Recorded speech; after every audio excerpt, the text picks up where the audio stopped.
बालपरी, बालपरी आप बालवीर की चिंता मत कीजिए, बालवीर को कुछ नहीं होगा। रानी परी, हमें बालवीर की चिंता नहीं हो रही है, बल्लू की चिंता हो रही है।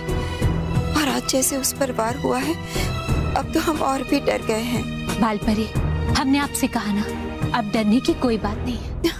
रानी परी, बालपरी नहीं डर रही है, एक माँ डर रही है अपने बेटे की सुरक्षा के लिए।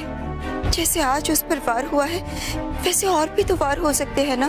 नहीं बालपरी, अब बालवीर पर चाहे कितने भी वार हो, लेकिन बालवीर को कुछ नहीं होगा, क्योंकि उनके ऊपर हमने हमारा सुरक्षा कवच लगा कर रखा है। इसलिए आप चिंता मत कीजिए बालपरी। लेकिन रानी परी, सिर्फ एक सुरक्षा कवच के भरोसे हम कैसे बैठ सकते हैं? बालपरी, वो कोई मामूली सुरक्षा कवच नहीं है, वो हमारे द्वारा बनाया हुआ सुरक्षा कवच है।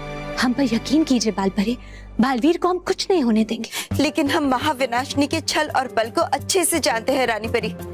महाविनाशिनी ने इससे पहले भी अपनी जादुई शक्ति से कई सारे सुरक्षा कवच तोड़े हैं, और कल को अगर उसने बल्लू का सुरक्षा कवच तोड़ दिया, तो फिर महाविनाशिनी के वार से कैसे बचाएंगे बल्लू को?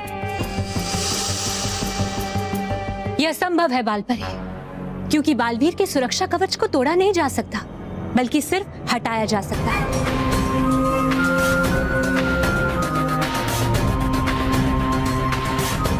और उस सुरक्षा कवच को हटाने का मंत्र सिर्फ हमारे पास है। फंस गई रानी परी, शातिर की चाल। मंत्र? कैसा मंत्र है रानी परी? इस्याम सभाम सुरभाम कवचम मंत्रम। ये मंत्र आपने क्यों बोल दिया रानी परी? आपके ये मंत्र बोलने से बल्लू पे से सुरक्षा कवच हट गया होगा ना?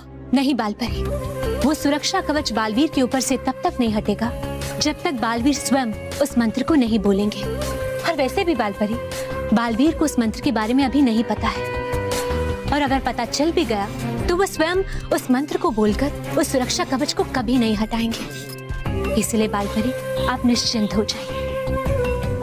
जी रानी परी, अब हम निश्चिंत हो गए हैं, शुक्रिया।